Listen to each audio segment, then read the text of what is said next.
yang sangat sekarang saya kira sudah mulai dilupakan, yaitu gotong royong.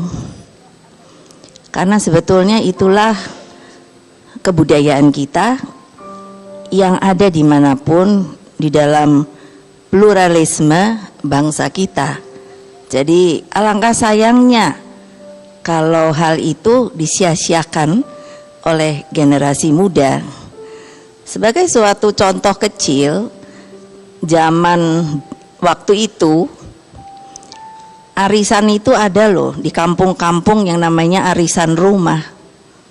Jadi kalau sebuah kampung ingin membangun rumah atau ada orang yang membangun rumah atau rumahnya sudah rusak, itu biasanya satu kampung itu membantu untuk membangunnya. Ada yang memberikan mungkin pakunya, ada yang memberikan kayunya, ada yang memberikan tenaganya. Nah, akibat perjalanan dari perjuangan kita dan naik turun atau pasang surutnya yang namanya Indonesia ini dalam arah politik yang sedang berjalan di dunia, maka hal-hal seperti itu sebetulnya dibangkitkan kembali. Karena jangan kita menjadi sebuah bangsa yang pragmatis tanpa mempunyai tujuan dan arah ke depan yang seperti dikatakan itu adalah ide-ide pemikiran Bung Karno. Mana mungkin Bung Karno itu akan melupakan bangsa dan negara yang sudah beliau proklamasikan sendiri. Pasti beliau pun terus berpikir apa yang harus dilakukan untuk Indonesia. Nah, tetapi ketika terjadi peristiwa tahun 65,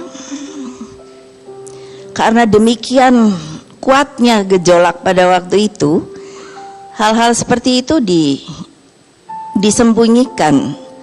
Dan kata politik pada waktu itu adalah desoekarnoisasi. Apa saja yang menjadi ide Bung Karno itu selalu dikatakan kepada rakyat adalah salah atau tidak perlu diikuti.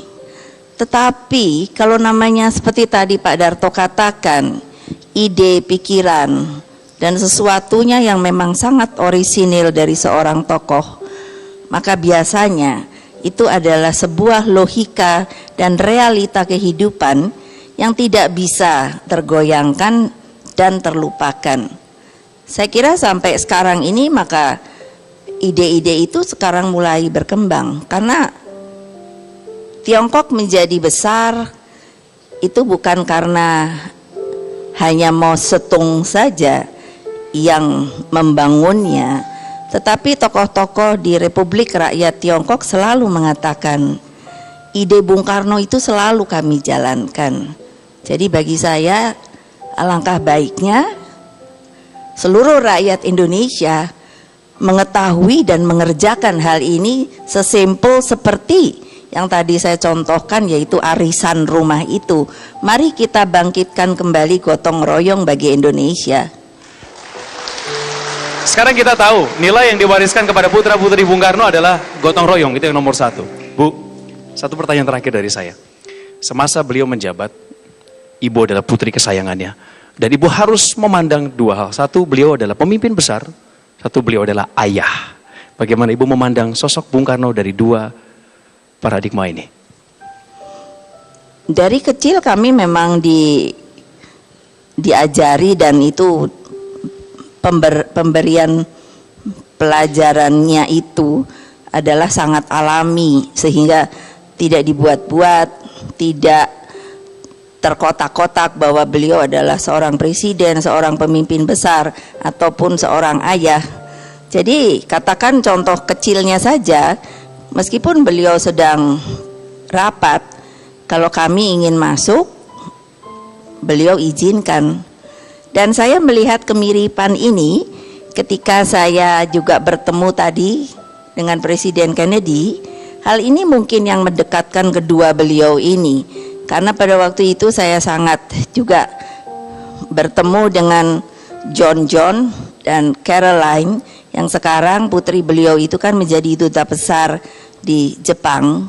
Jadi tidak ada sebuah jarak, sehingga kami terblending untuk hidup di dalam suasana, meskipun sebagai putri presiden, menjadi putri seorang tokoh, tapi kami juga bisa bermain-main dengan hal yang sangat lumrah seperti anak-anak biasa apa adanya.